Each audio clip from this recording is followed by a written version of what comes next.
Bom dia a todos presentes, bom dia conselheiros, bom dia Toélio, também.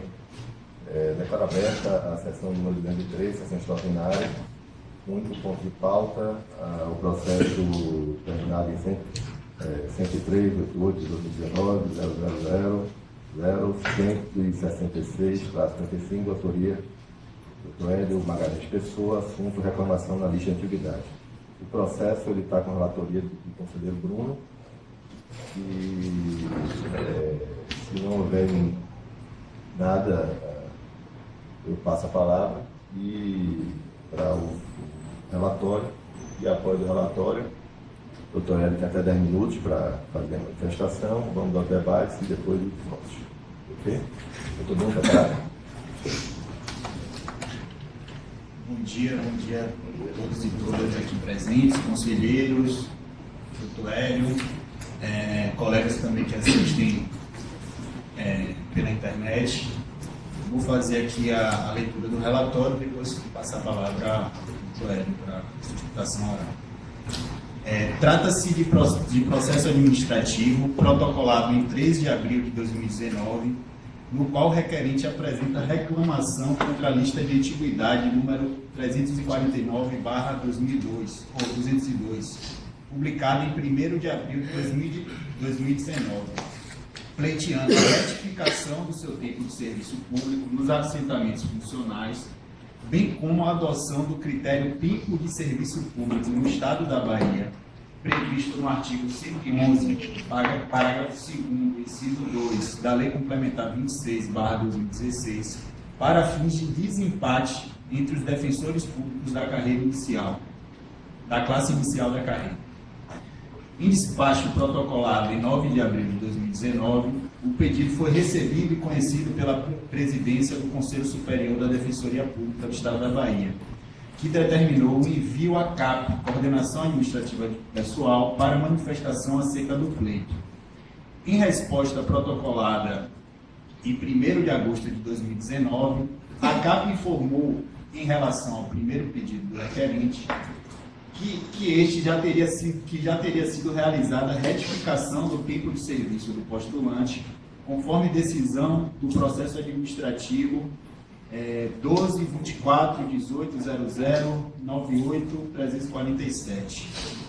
No que tange ao segundo pedido, a CAP informa que a matéria já foi decidida pelo Conselho Superior na 112ª sessão extraordinária do Conselho e a Defensoria, desde então, vem aplicando o critério classificação do concurso para desempate entre os defensores públicos da classe inicial.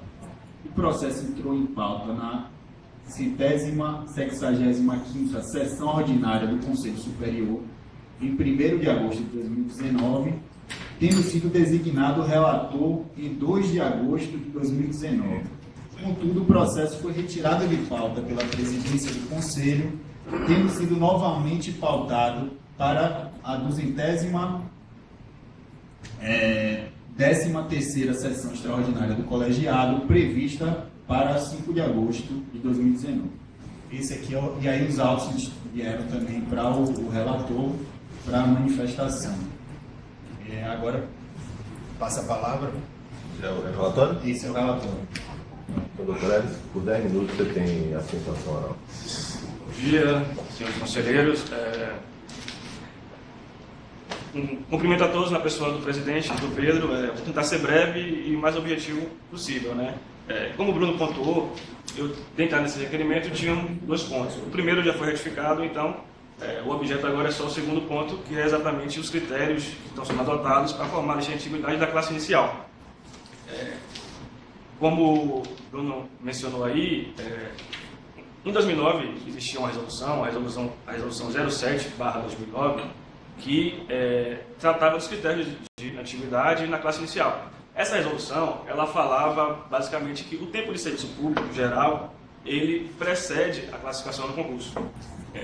Da época de Gil, da época de Fimiani, de Pedro.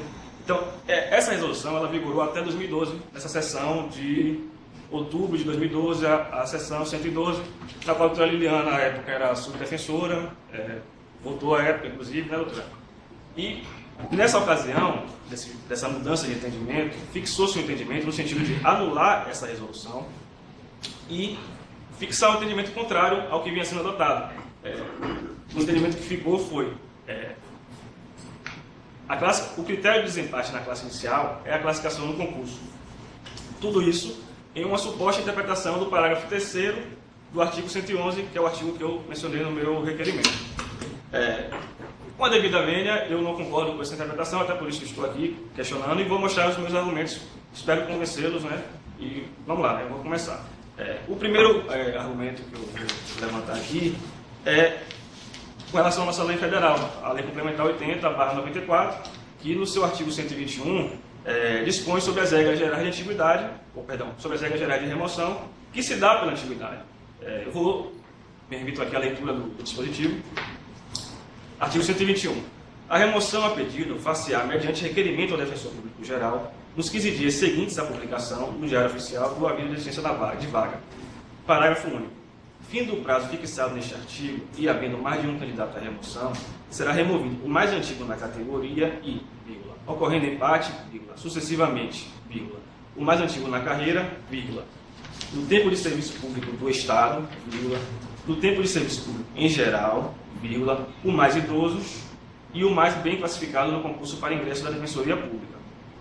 Esse artigo, senhores conselheiros, ele é de repetição obrigatória. Ele está previsto na nossa lei orgânica estadual, 26/2006, exatamente no artigo 114, parágrafo 1º. Então, os critérios que estão lá, que disciplinam a remoção, também estão na nossa lei estadual. Mas sobre esse artigo eu vou falar um pouco depois. O que eu queria falar aqui é que o legislador federal, ele, ao elencar, né, os critérios de desempate da antiguidade, ele não estabeleceu a inversão dessa ordem para nenhuma categoria ou classe. Entendeu? Então eu entendo que se o legislador federal, que dispõe sobre regras gerais, não fez isso, não compete ao legislador estadual, no exercício da sua competência suplementar, fazer, sob pena de estar contrariando uma regra geral, né? E, obviamente, contrariando a Constituição Federal no seu artigo 24, parágrafo 4º. Além disso, para reforçar mais esse entendimento, eu gostaria de citar aqui que a Lei 46/2018, que entrou em vigor ano passado, ela reforçou ainda mais esse entendimento, porque ela reorganizou o parágrafo 2º do artigo 111, aquele parágrafo que lista os critérios sucessivamente de antiguidade. Ele reorganizou e deixou esse parágrafo 2º de acordo com o 121, parágrafo único da Lei Federal, e de acordo com o 114, parágrafo 1º da nossa lei estadual. Ou seja, se você observar, os critérios que estão ali estão de acordo com esse artigo que eu acabei de citar. E nele, a classificação do concurso é o último critério. Entendeu? A classificação do concurso. Então, para mim, fica bem nítido que, em qualquer caso, o tempo de serviço público ele sempre vai preceder a classificação do concurso enquanto critério de desempate. Entendeu? E, assim, vocês podem até ficar questionando, mas e a classificação do concurso? Serve para quê? No meu entendimento que eu estou suscitando aqui, a classificação do concurso ela deve preponderar no momento da votação inicial, lá do artigo 108. Naquele momento em que os candidatos, os membros ingressam na carreira, você precisa de um discrimen, né, de um critério para poder balizar quem vai escolher a primeira comarca. Então você utiliza o critério da votação, da classificação no concurso. Bom, feito esse start na carreira, feita essa escolha da votação inicial, você precisa reorganizar a lista de antiguidade de acordo com as regras gerais. Estão entendendo? Você precisa reorganizar, até porque não tem cabimento uma classe ter um regramento, classe intermediária, afinal tem o mesmo regramento, e a inicial, que você inicia o exercício naquela classe, começa a trabalhar, você pode ficar 5, 6 anos na classe inicial, você não pode ficar balizado por um critério da classificação do concurso que já foi observado lá atrás. Entendeu? Então, assim, o que eu estou pensando aqui é dar uma interpretação ao parágrafo 3º de acordo com uma interpretação sistemática. A Celeumatora, na época de 2012, residia em você identificar o que quer dizer a expressão tempo de serviço. Seria tempo de serviço público ou seria tempo de serviço na carreira? O entendimento que prevaleceu foi que seria tempo de serviço na carreira. Portanto, se é tempo de serviço na carreira, o critério que prevalecia era a classificação do concurso. Como eu defendo que aquele tempo de serviço que está ali, eu até pulei, né, eu gostaria de pedir perdão, que eu vou ler aqui o parágrafo 3º, para não ficar um pouco desconexo. Eu vou ler aqui o artigo 111, parágrafo 3º, para poder destrinchar ele. Artigo 111 da nossa lei estadual. A antiguidade será apurada na classe da carreira. Parágrafo 3º. O desempate entre defensores públicos da classe inicial da carreira, vírgula, com o mesmo tempo de serviço, vírgula, far-se-á segundo a classificação obtida no concurso de ingresso. Então, a interpretação que está prevalecendo é que com o mesmo tempo de serviço seria tempo de serviço na carreira e não tempo de serviço público. Como eu demonstrei aqui, através da nossa lei federal e da nossa lei estadual, a meu ver, o tempo de serviço público ele sempre vai preceder a classificação do concurso enquanto critério de desempate. Então, o que eu estou sustentando é que a gente não faça um exercício aqui de adivinhação, a gente ficar tentando adivinhar o que é que o legislador quis dizer com a palavra tempo de serviço, analisando o parágrafo 3º de forma isolada. O que eu estou propondo aqui é que a gente faça uma interpretação sistemática do parágrafo 3º, de forma a interpretá-lo de acordo com a nossa lei federal, mais especificamente o artigo 121, parágrafo único, com o artigo 114, parágrafo 1º, que é a repetição do 121 da lei federal. E basicamente, assim, em linhas gerais, é esse o argumento. Mas o que eu queria mencionar aqui também? Esse argumento que você pode até concordar, discordar, apontar detalhes, mas o que eu quero deixar claro aqui é o seguinte. Na última sessão, nós aprovamos um edital de remoção. Um edital que fala que o critério de julgamento será a antiguidade.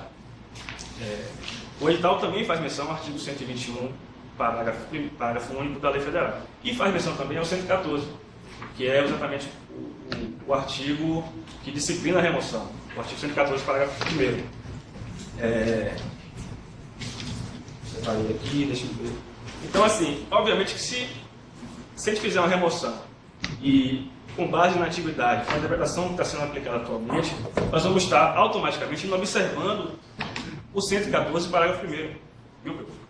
Aquele artigo que fala que o serviço público precede a classificação do concurso. Estão entendendo? Se a gente fizer essa remoção com base na antiguidade, do jeito que está aí, com essa interpretação que temos atualmente, vamos estar indo observando o 114, parágrafo 1º. E isso fatalmente vai resultar em impugnação. Tanto impugnação do resultado, quanto impugnação do edital, impugnação aqui na via administrativa, tanto quanto possíveis impugnações judiciais. Né? Vocês acabaram de passar aqui um caso de uma impugnação judicial que travou a carreira. Acho que ninguém quer isso novamente, né? Todo mundo quer, eu quero remover, todo mundo quer remover, quer concorrer no edital, mas para isso a lei tem que ser respeitada. Né? Então, eu acho que a forma mais harmônica da gente deixar o edital mais redondo, inclusive evitar até possíveis impugnações, a gente aderir a essa interpretação, que é a interpretação que o parágrafo 3º, quando fala em tempo de serviço, está se referindo ao tempo de serviço público e não tempo de serviço na carreira, porque essa é a interpretação que mais se coaduna com todo o espírito da lei, tanto a lei estadual quanto a lei federal. Eu deixei uma última pontuação por último, que eu queria falar para vocês aqui. Até Gil me questionou, né? Mas esse posicionamento, a gente mudar assim, eu vou tentar fazer uma explicação. Quando a doutora Liliana é defensora e houve a fixação desse entendimento atual, era uma realidade diferente da que nós temos hoje. Na época da doutora Liliana, essa discussão estava muito enviesada para a questão da promoção. Naquela época não se fazia a remoção como se faz hoje. A própria promoção, hoje, ela deixou de ser algo vinculado à mudança de unidade defensorial. Você promove e fica na mesma unidade. Né?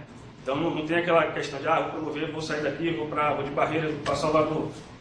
Então, outra questão que eu quero pontuar. Hoje a gente vai fazer remoção. É a primeira vez que nós vamos fazer uma remoção sucessiva e simultânea entre as 3 classes.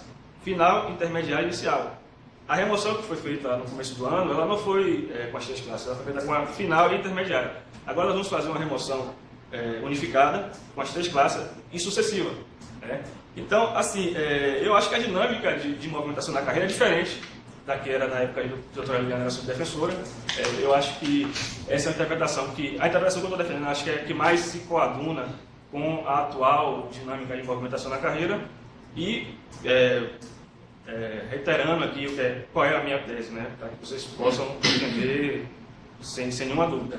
O que eu quero é que o parágrafo 3º do artigo 111 seja interpretado, o tempo de serviço ali mencionado, seja interpretado como tempo de serviço público, como já foi em 2012, né? Como já foi em 2009, né? Na época dessa resolução. Até acho que essa resolução não tem uma redação tão precisa, né? Mas o que eu quero dizer é que seja adotada uma interpretação sistemática do 111, parágrafo 3º, no sentido de que tempo de serviço mencionado no parágrafo 3º seja considerado tempo de serviço público. Por quê? Porque o tempo de serviço público, conforme eu explanei aqui para vocês, ele sempre vai preceder a classificação no concurso. Enfim, basicamente é isso que eu tinha a dizer a vocês. Agradeço pela atenção, espero ter sido claro, né? Obrigado, Pedro, eu dou a palavra. Parabéns pela sustentação. Está aberta a discussões. Alguém quer a palavra?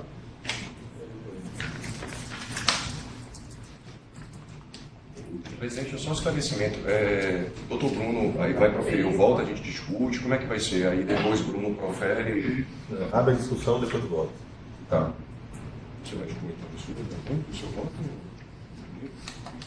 A minha manifestação eu vou fazer na hora da votação mesmo. Eu só queria, na verdade, aproveitando já, antecipando uma questão que não quer dizer, não se relaciona ao mérito do próprio processo, mas que eu acho importante que esse conselho comece a se debruçar e pensar. Não existe uma disciplina no nosso regimento interno sobre a questão da intervenção de terceiros nos processos do Conselho Superior, apenas através da solicitação oral que o colega Hélio está fazendo aqui hoje. Na prática, essa falta de regramento contra essa questão acaba gerando algumas situações que é ruim tanto para o postulante ou para aqueles que querem intervir no processo, quanto para os próprios conselheiros. Veja que nenhuma crítica ao doutor Hélio que está postulando, até porque não tem regramento nesse sentido, mas a gente recebeu os memoriais ontem, até isso gera até uma dificuldade do próprio conselheiro entender aqueles argumentos e isso acontecer na véspera do próprio julgamento. Se a gente pudesse ter esses memoriais com prazo especificado em lei, para que os conselheiros pudessem, enfim, de fato, levar em consideração esses argumentos trazidos, eu acho que isso seria muito importante para o próprio julgamento das questões que estão aqui postas. Eu sei que isso gera uma necessidade de alteração do próprio regimento nesse sentido, mas eu acho que isso é importante. Inclusive, nos memoriais que alguns outros colegas também trouxeram antes da segunda-feira, eles levantaram essa questão, né, de que não existe, de fato, um regramento no nosso regimento para intervenção de terceiro. Quando eu falo intervenção de terceiro, eu não quero falar nem dos interessados em si, né? A gente pode pensar aqui na intervenção de amigos, em qualquer julgamento que exista aqui, que haja necessidade, alguém da própria sociedade civil, já que pode ser um tema relevante não só para a carreira, mas para a sociedade como um todo. Então, essa disciplina legal do regimento nesse sentido é importante para que a gente tenha uma segurança até de atuação dos conselheiros e também das partes, e a gente tenha ampliado o contraditório e, de fato, fazer com que esses argumentos todos sejam levados em consideração, né? Porque a gente tem hoje memoriais que são meramente informais, ou seja, o colega que manda um e-mail e traz as suas razões. Eu aqui, por exemplo, enquanto defensor público, uma certa oportunidade, encaminhei um e-mail para os conselheiros, mas tudo de uma forma informal e, de certa forma, acaba tem uma relevância no posicionamento dos conselheiros, né? Então, acho importante que a gente tente formalizar isso dentro do próprio processo, de alguma forma. Eu entendi. Na verdade, eu não entendi direito quando você começou, mas depois eu consegui, porque eu lembro que tem uma discussão aqui no Conselho, uma vez, que terceiros queriam se manifestar, e aí se organizou de uma forma até o tempo. Eu acho que deu mais tempo para a parte autora, para compensar que tinham mais pessoas prejudicadas. Então, assim, terceiros podem vir em qualquer processo, desde que prejudicados se manifestem. Com relação a amigos públicos se manifestar, eu não consigo imaginar, mas é uma possibilidade, isso aí se pensa no futuro. E sobre o processo, alegações finais, memoriais, na verdade, memoriais, eu acho que o processo aqui é um processo mais simplificado, não é um processo que deva ter um sistema mais complexo de processamento em si, com peças e tal. Mas o memorial acaba sendo um documento que é útil, mas eu não sei se, até na justiça, quando a gente aprende memoriais a juízes, não entra via processo, a gente entrega pessoalmente, né? Então, não sei se eles deveriam estar aqui, nem impedir que um colega entregue a um conselheiro memorial algumas horas antes do julgamento. Eu acho que, se a gente regulamentar isso, a gente pode impedir até a comunicação, mas, porque ele não está previsto, mas ele pode ganhar processo, não tem problema. Mas é isso. Prefeito? Olá. Mas fica anotado para a questão da mixtura, achei interessante. Bom dia. Eu tenho refletido muito sobre essa questão, sobretudo depois do requerimento formulado por Dr. Hélio, e sobre essa situação de quem, também da manifestação dos colegas que não puderam se manifestar por falta de previsão ou porque residem em outras comarcas, enfim, tem essa dificuldade. O Dr. Hélio teve que fazer esse esforço de vir aqui na segunda-feira e teve que repetir esse esforço estando aqui hoje. Eu tenho trabalhado, vou apresentar a esse conselho, inclusive, uma proposta, já que nós temos uma situação que hoje é uma realidade na Defensoria Pública, da existência de um sistema de videoconferência, para que nós possamos facilitar o acesso das pessoas, dos defensores, de todos, daqueles que manifestam interesse, têm um interesse direto nos pedidos, e a gente possa viabilizar a manifestação de onde eles estejam. O sistema ele tem uma possibilidade de interação, acho que de 21 pessoas ao mesmo tempo, 21 unidades, então você tem 6 regionais hoje, vai ter mais, acho que vão virar 10, né, Pedro, regionais. 10 regionais, mas a manifestação ela pode ser de 21 pontos diferentes de Salvador, fora as unidades regionais. Então, assim, que o equipamento já está instalado. Então, eu acho que essa tecnologia ela veio para nos ajudar não só na questão da capacitação, da formação de defensores e servidores, mas também para facilitar essas dinâmicas administrativas que são extremamente salutares. Se isso estivesse regulamentado, muito possivelmente outros colegas que tenham interesse ou interesse semelhante ao Dr. Hélio, dividir, por exemplo, a sustentação com o Dr. Hélio, como o Dr. João Timbal, a Dra. Ana Jamília, que manifestaram, se dirigiram mais recentemente a essa conselheira. Então, eu acho que, de fato, nós temos buscado, as sessões já são transmitidas, né? Existe um processo já crescente de publicização, de transparência da atuação do Conselho Superior da Defensoria Pública. Eu acho que tenho insistido muito, eu acho extremamente importante a participação dos colegas, a atenção que os colegas têm tido e as manifestações, inclusive, posteriores às sessões do Conselho, manifestando convicções semelhantes ou divergentes, mas é importante que a classe participe. Acho que o pedido de Dr. Hélio, ele vem nessa linha. Eu acho importante a gente esclarecer esses pontos, porque, de fato, as situações, a instituição ela tem mudado muito nos últimos anos. Acho importante a gente sedimentar entendimentos, revisar alguns deles, e entendo que a postulação ela é sempre favorável. Não entendo e acho que o Conselho Superior tem essa possibilidade. Eu acho que a classe também precisa amadurecer para receber as decisões do Conselho, respeitar as decisões do Conselho e fazer com que nós possamos. Eu acho que essa manifestação, inclusive, de outros interessados, né, de terceiros interessados na demanda, evita, inclusive, esse excesso de judicialização das questões internas da Defensoria Pública.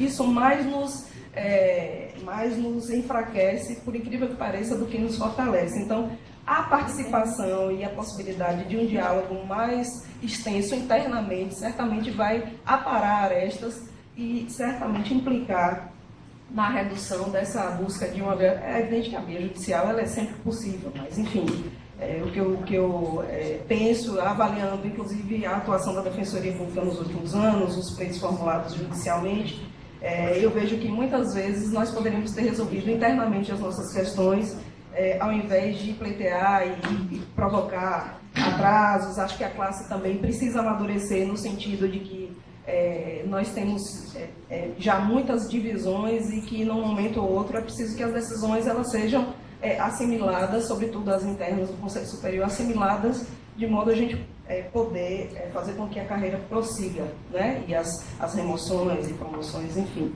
Mas eu acho extremamente salutar que nós tenhamos esse espaço e essa participação. Eu vou analisar ainda o regimento para saber como se faz essa proposta. Fiz o estudo e me propõe a me debruçar sobre isso, porque fiz o estudo para a implantação do sistema de videoconferência, então tem uma aproximação com o tema, enfim, e aí o Conselho avalia se é a possibilidade ou não de regulamentar através de uma resolução, interpretando os dispositivos que nós já contemos no nosso regimento interno, enfim, é algo para a gente, de fato. Aí, Bruno, não só amadurecer mesmo, mas partir para a parte prática mesmo, de produzir algo nesse sentido. Eram essas as considerações. Lucas. Bom dia a todas e a todos que assistem, os colegas e colegas conselheiros, a ouvidora, todos aqui presentes, especialmente o colega Hélio, parabenizo pela sustentação, pela coragem também, não só de postular, mas vir aqui fazer a sustentação, fazer as suas considerações, independente do resultado, né, do julgamento, da impugnação que você formulou. Com certeza é muito bacana você já presenciar, né, os colegas do último concurso já ocupando esse espaço aqui, já, enfim, participando do conselho, de decisões do conselho. Eu acho extremamente salutar para a carreira e fico muito feliz, né, em ter visto não só você, Ana Jamile também, né, enfim, outros colegas que procuraram favoráveis aos seus argumentos e também os que foram contrários, né, os que são contrários. As colocações da doutora Firmiani, achei extremamente, concordo totalmente, doutora Firmiani, com relação à ampliação dessa possibilidade de os colegas se manifestarem por videoconferência. Acho que não tem mais sentido. Nós fazemos reuniões por videoconferência, deliberações extremamente importantes dentro daqui da gestão. Enfim, não há porquê, né, não se atualizar, não se modernizar o nosso regimento, pelo menos permitindo e facilitando que o colega possa participar mais ativamente, não só, enfim, conversando com o conselheiro, mandando e-mail através de telefone, mas que ele possa publicizar e externar as suas opiniões, as suas manifestações. E acho que essa permissão de você utilizar um instrumento da videoconferência já, claro que não vai resolver, porque tem as unidades que não têm a videoconferência, mas pelo menos já vai tornar mais próximo. Digamos, o colega que está em Amargosa e ir para Santo Antônio de Jesus, utilizar o sistema de videoconferência é muito mais fácil do que ele vir para Salvador, participar da sessão presencialmente. Ainda tem a possibilidade da live também, né? Mas que a live que eu não sei... Mas aí você tem como fazer hoje, você tem 21 autorizações dentro do nosso sistema atualmente, sem nenhuma ampliação. Pode ligar através do Note, né? Pode ligar que você pode fazer a interação, por exemplo, sei lá, Barreiras não tem uma unidade do sistema como uma TV, sim, enfim. Mas pelo notebook, liga a câmera e pelo próprio Note. Então... você aparece aqui na tela e pode fazer a sustentação oral de lá. Desgaste. Não, e aumenta, porque com certeza você imaginar que os colegas vão ficar se deslocando para cá, é complicado, né? A defensoria, ainda bem que está se interiorizando cada vez mais, ocupando lugares cada vez mais distantes da capital. E seria um contrassenso nós ficarmos limitados a que o defensor só possa se manifestar também informalmente, e não que ele possa fazer a sua sustentação aqui também. Concordo plenamente com as suas colocações. Só um comentário com relação à questão também da judicialização. Doutor Hélio, na sua sustentação, advertiu desse risco, né, realmente, de uma judicialização, até mesmo do edital, de uma decisão.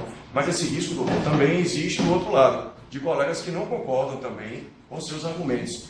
Então, acho que eu vou muito pela linha da doutora Firmiani. Eu acho que não é cerceando o acesso à justiça, mas também os colegas têm que aprender a respeitar também, ainda que discordem, as decisões que são discutidas e tomadas e deliberadas aqui pelo Conselho. Então, acho que faz parte de um amadurecimento também da classe, aprender também, porque da mesma forma que os colegas que concordam com o seu argumento podem, obviamente, recorrer ao judiciário, podem impugnar o edital, os colegas que também discordem, caso sejam adotados aqui os argumentos que o senhor sustenta, também vão se sentir prejudicados e também vão ter o direito à impugnação, à judicialização. Então, enfim, uma questão que é trazida ao Conselho, o Conselho não pode ficar refém desse receio de uma eventual judicialização, porque qualquer dos dois lados sempre vai ter uma parte que está postulando e colegas que não concordam com aquele argumento têm essa possibilidade, pelo menos, de acesso, de impugnação. E acho que faz parte do amadurecimento da classe também, aprender também a participar mais, né, a vir esses instrumentos também que vão facilitar, e também nós discutimos as questões mais internamente, né, e amadurecermos no sentido de respeitarmos também os posicionamentos do Conselho.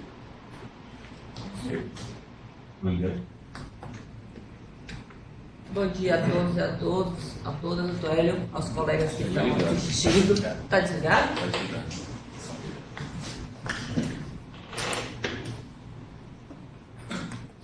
Agora sim. Então, bom dia novamente a todos, doutor Hélio.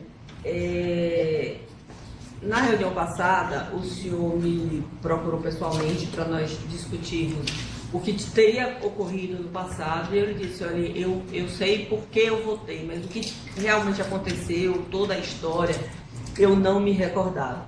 Então, fiz um esforço para tentar localizar o máximo de documentos que envolveram a situação passada, para tentar fazer algum tipo de linha do tempo, para lhe explicar algumas perguntas que o senhor me fez, e que eu efetivamente não consegui explicar, mesmo porque eu não contava com aquelas perguntas, como, por exemplo, por que levou tantos anos para que essa resolução fosse questionada.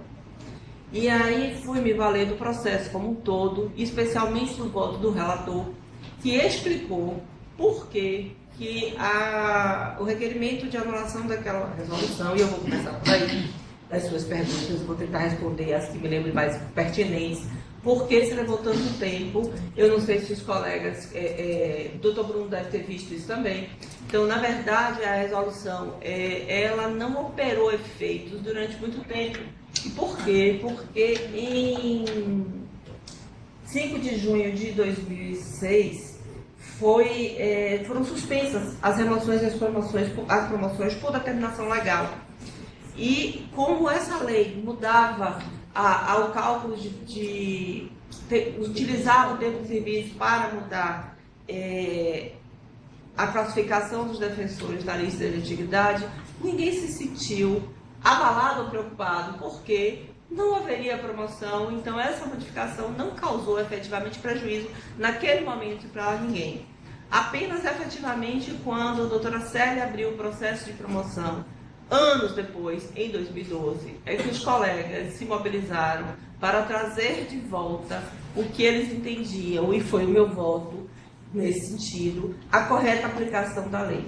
Então, a primeira questão que o senhor me perguntou, por que foi feito isso, por que demorou tanto para ser modificado? O porquê dessa resolução eu efetivamente não consegui descobrir, fiz uma busca, mas não consegui encontrar qual foi a discussão que foi travada para a edição desta resolução. Mas a discussão posterior, eu fui procurar, e a primeira questão que trago é isso. Só houve efetivamente prejuízo ou ameaça de prejuízo quando se abriu o processo de promoção e remoção. E naquela época, posso lhe dizer, porque isso me recordo, esta mesma frase que o senhor colocou aqui foi colocada por doutora Sinara, foi colocada por todo mundo. Se o conselho entende dessa forma ou daquela forma, caberá a judicialização. E, por óbvio, somos operadores do direito, qualquer decisão que seja tomada, caberá uma judicialização. À época foi muito ponderado que a classe já estava com a carreira estagnada por tempo demais e que uma judicialização teria consequências para a Defensoria Pública, mas maior ainda para a classe, porque naquela época as designações elas eram feitas de forma ainda livre por decisão do Defensor Público Geral. Então a gente tinha uma mobilidade de carreira sem nenhuma amarração. A doutora Célia estava construindo essas amarrações em respeito à classificação, em respeito ao tempo de serviço, mas ela ainda era, pouco antes, ela era feita por simples decisão do Defensor Público Geral. O Defensor Público Geral que antecedeu a doutora Célia fazia essas designações de acordo com a necessidade do serviço, como a nossa lei prevê, e de acordo com o seu entendimento pessoal de onde deveria bulir e qual colega que deveria ser designado para essa ou aquela unidade. Então, a ponderação que fizemos à época sobre isso, ela era muito mais importante lá no passado do que hoje, porque a nossa carreira não está estagnada, não é verdade? Se vocês resolverem judicializar, o prejuízo institucional não é o mesmo, porque nós temos uma carreira hoje onde todos esses critérios são bem definidos, são bem respeitados, não haverá um prejuízo institucional. Naquela época haveria, já tinha muito tempo sem processo de promoção. Essa foi a primeira questão que o senhor me perguntou. Quanto ao meu voto específico, a motivação, eu fui ler com calma, fui reanalisar, já tinha preparado meu voto, mas fui tentar lembrar qual foi que, na verdade, o senhor disse, doutora, a senhora enfrentou, não é? Isso. O enfrentamento que eu fiz à época foi com base no voto de doutor Ricardo também, que era o relator, tá? Mas o meu entendimento daquela época foi baseado num simples fato de que a lei ela é elaborada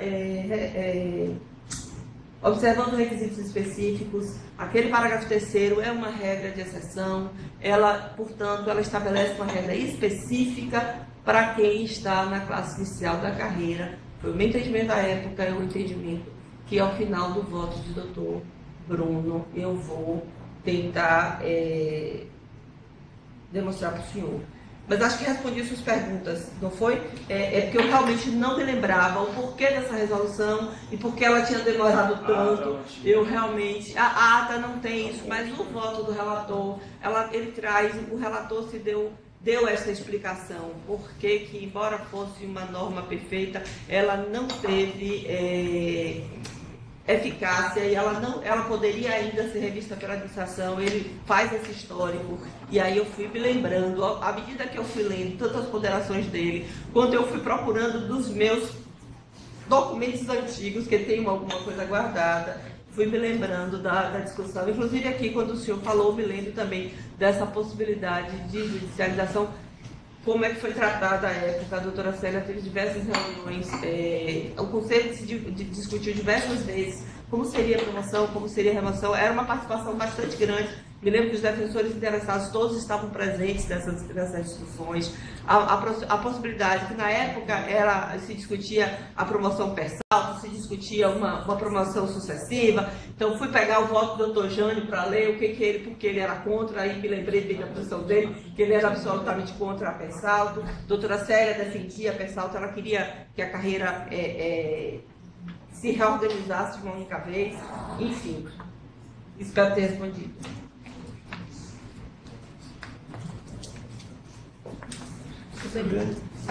Na época, é isso aí? Não, vou retorno. Lima aqui à frente. Certo. Aí eu não estou Lima, vai retorno. Ok. Assim, a gente vai participar de um compromisso institucional, vai ser tirado do conselho. Então, doutora, na época, o que se entendeu então foi pela especialidade. Sim, de que essa regra é uma regra específica para... E assim, no voto do doutor Ricardo, o senhor teve acesso, né, o doutor Ricardo, inclusive, faz um comparativo, e foi a outra pergunta que desculpe, o doutor Hélio me fez no dia, mas eu lhe dei a resposta que entendo, e é essa resposta também que o doutor Ricardo traz no voto do relatório dele, e é essa resposta que ele encontra tanto na magistratura quanto no Ministério Público, porque na classe inicial não se considerar um tempo de serviço externo, mas apenas, então, somente sua classificação no concurso.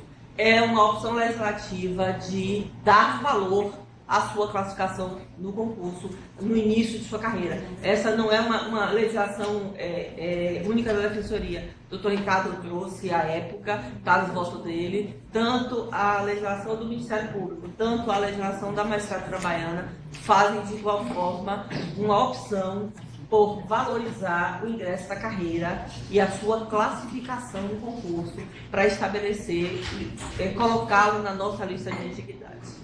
Isso eu lhe respondi e fui ver que o doutor Ricardo fez essa mesma análise no voto dele da época.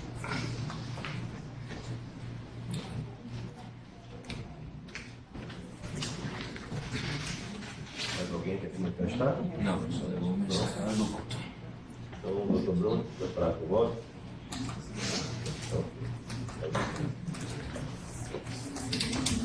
Bem, com relação relação ao primeiro pedido do requerente, né, que era a retificação do tempo de serviço, acho que não há nenhuma discussão, o próprio requerente já colocou aqui, já foi feita a devida retificação pela CAP, então entendo que houve já perda de objeto com relação a esse primeiro pedido.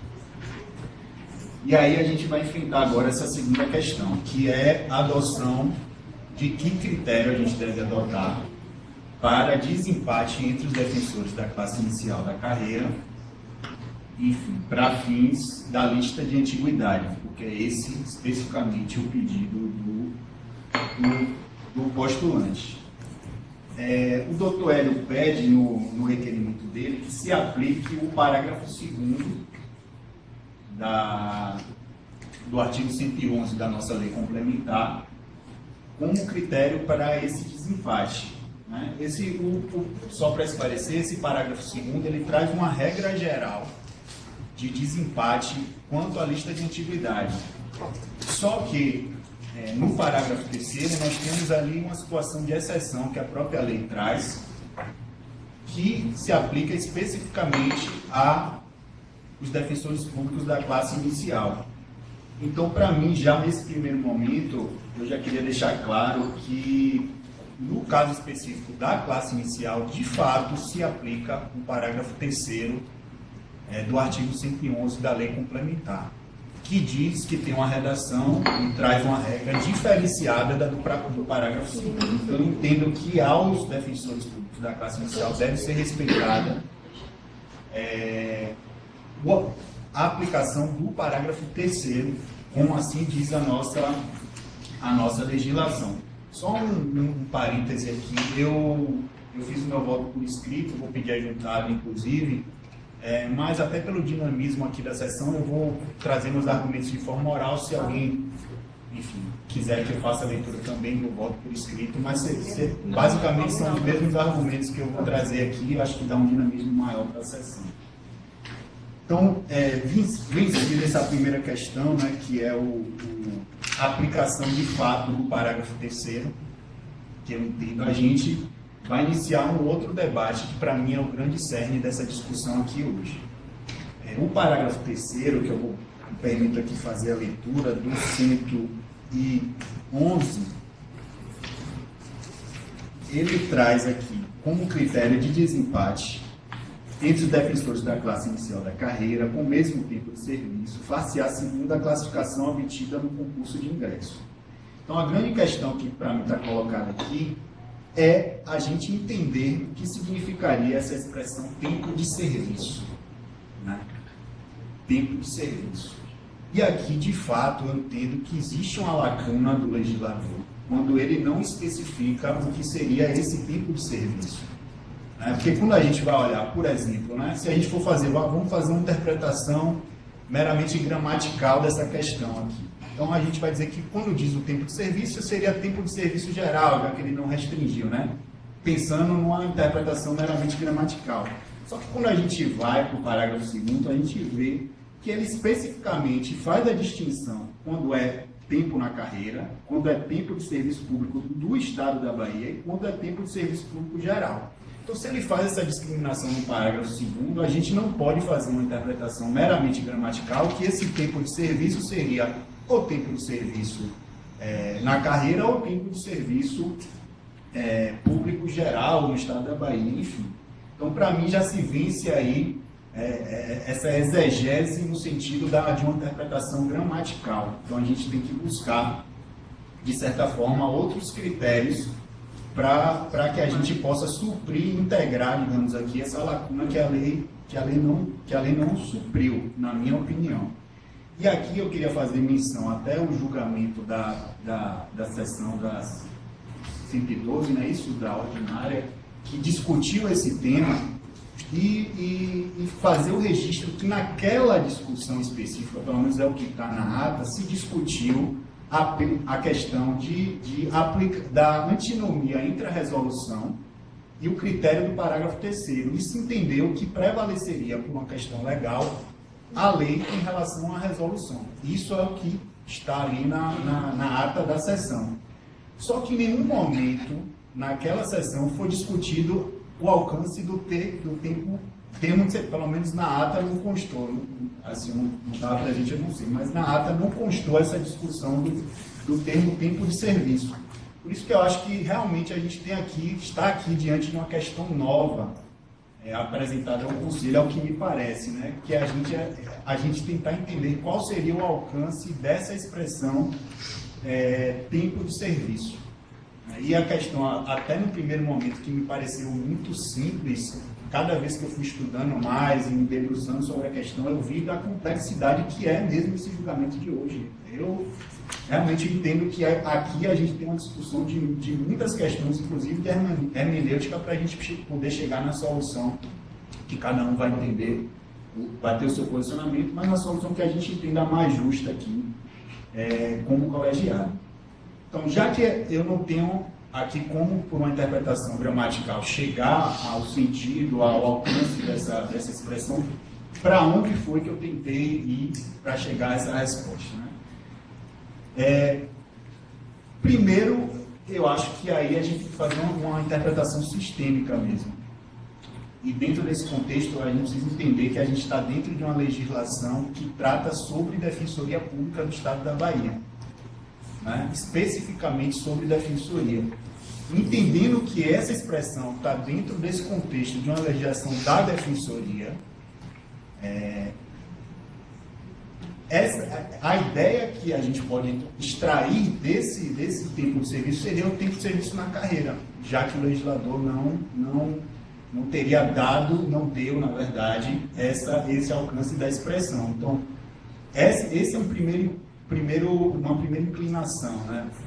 O fato de estar dentro de uma legislação que trata sobre defensoria pública faz com que, numa análise sistemática, a gente entenda que esse tempo de serviço é na carreira. Porque se a legislação trata de defensoria, a lacuna deve ser integrada a partir dessa ideia da instituição da defensoria. Então, o tempo de carreira seria da defensoria pública. E outro viés de interpretação que eu tive também, quando analisei essa questão, uma interpretação, inclusive, lógica, né? Quando a gente... se a gente entende, como propõe o postulante, que o tempo de serviço seria geral, a gente estaria desprezando os dois primeiros critérios de desempate do parágrafo 2º, que seria o tempo na carreira e o tempo de serviço público no Estado. A gente já estaria indo direto para o terceiro requisito do parágrafo 2º, né? E, de certa forma, a gente estaria criando uma interpretação híbrida, porque a gente estaria transportando, de certa forma, questões do parágrafo 2º para interpretar o parágrafo 3º. E eu entendo que quando você tem dois parágrafos distintos, você tem, de fato, dois regimes jurídicos distintos para cada uma das questões. Então, eu não poderia pegar uma ideia do parágrafo 2º e transportar, de certa forma, para o parágrafo 3º. E se a gente interpretar com o tempo de serviço na carreira, isso seria mais lógico para mim, porque esse é o primeiro critério de desempate do parágrafo 2º. A gente não estaria desprezando dois critérios que, inclusive, são preferenciais ao critério de tempo de serviço na carreira. Então, eu cheguei a isso numa interpretação, buscando uma interpretação lógica da questão.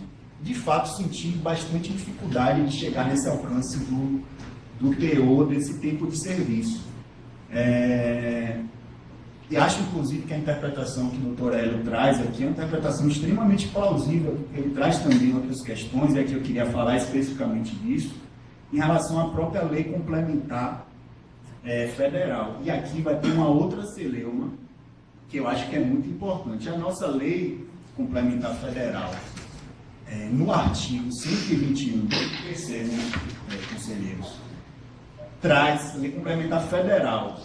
No artigo 121, quando trata especificamente das defensorias públicas dos estados, ou seja, tratando de normas gerais, ele traz lá no 121, que a remoção a pedido far-se-á mediante requerimento do defensor público geral, nos 15 dias seguintes da publicação.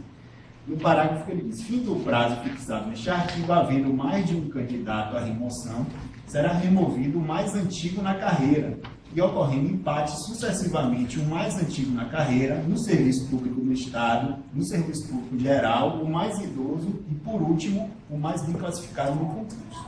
Quando eu li esse artigo, a minha primeira propensão foi: isso aqui a gente tem que respeitar dentro do Estado da Bahia. Isso aqui afastaria, em tese, o parágrafo 3º, que a gente teria que cumprir o que determina a regra geral. Esse foi o meu primeiro momento. E depois, até lendo a nossa lei complementar, eu vi que a nossa lei complementar, no artigo 114, parágrafo 1º, repete exatamente esse mesmo texto. Então, de fato, ela repete o que diz esse 121. Né? O que, para mim, causaria, no primeiro momento, causou um certo problema. Não existe uma antinomia entre o 114 da nossa lei, no caso, o 121 da lei federal, e o próprio parágrafo 3º. Veja que uma questão já amplia a complexidade dela. E aí a minha propensão foi, inclusive, afastar o parágrafo 3º num primeiro momento, né? E aí, depois, estudando com mais calma e lendo o que é que eu entendi sobre essa questão que para mim é também crucial aqui nesse debate. A gente aqui está tratando especificamente de lista de antiguidade. Isso é uma coisa. Lista de antiguidade é uma coisa. Esse artigo aqui específico, ele trata de remoção, que não tem nada a ver com lista de antiguidade. Inclusive, no artigo da remoção, ele não fala em nenhum momento de antiguidade. Ele fala o mais antigo na categoria, se houver empate, aí sucessivamente o mais antigo na carreira, no serviço público geral, mais idoso e concurso público. Então, essa discussão sobre o critério da remoção não tem nada a ver com a lista de antiguidade. E aí é bom dizer que essa questão muito possivelmente pode inclusive aparecer no debate futuro, porque a gente tem um processo de remoção em aberto, certo? Então, inclusive, veja só a complexidade da questão. O processo de remoção, a gente vai ter o primeiro processo de remoção na carreira entre todas as classes. Isso nunca houve. Muito pela ideia de a gente não ter mais a vinculação da unidade judiciária com o local. Então, você tem que ter um processo único. Será que é plausível a gente ter dois critérios diferentes para fazer a lista no mesmo concurso de remoção? Porque, se você entende pelo parágrafo 3º, aplicar a remoção, né, não estou falando de lista de antiguidade, há processo de remoção, você aplicaria o parágrafo 3º só para a classe inicial e para o resto todo você aplicaria o 114, parágrafo 1º. Entendeu? Você criaria um critério distinto para... Mas é isso. Essa questão não está nem colocada nesse momento, mas só para vocês poderem compreender, e os colegas também, que a questão é muito mais complexa do que a gente poderia imaginar no primeiro momento. Eu também queria fazer uma... Só me permite? Só uma partezinha? Estou gostando. Na verdade, desculpa. Na verdade, doutor Bruno, como são exatamente institutos completamente diferentes, quando nós formos analisar a remoção, a lista de antiguidade já estará pronta e acabada. Sim. Nela poderá ocorrer de terem colegas empatados, não é? Isso é bem comum, inclusive, mas ela já estará pronta. Então, nós teremos que analisar lá na remoção, quando esses empates existem na lista de antiguidade, o que fazer. E aí nós teremos novamente outros critérios para adotar. Mas a lista estará pronta. O que o colega pede é que, ao preparar esta lista, se aplique ou o parágrafo 2º ou o parágrafo 3º. Na hora que a gente for preparar a lista de antiguidade, ou quando se prepara a lista de antiguidade da classe intermediária e da classe final, existem os requisitos do parágrafo 2º que devem ser observados, no meu sentido. Quando se prepara a lista de antiguidade do parágrafo 3º, você vai utilizar, da classe inicial da carreira, vamos utilizar os critérios do parágrafo 3º, mas para a preparação da lista. Mas quando nós viermos para a remoção, essa lista vai estar pronta. Essa lista vai estar pronta. Pode acontecer de colegas, mesmo na classe final, você pode encontrar colegas que tenham passado no concurso em classificação diferente, mas na primeira promoção eles tenham sido promovidos no mesmo dia, eles não têm o mesmo tempo de serviço.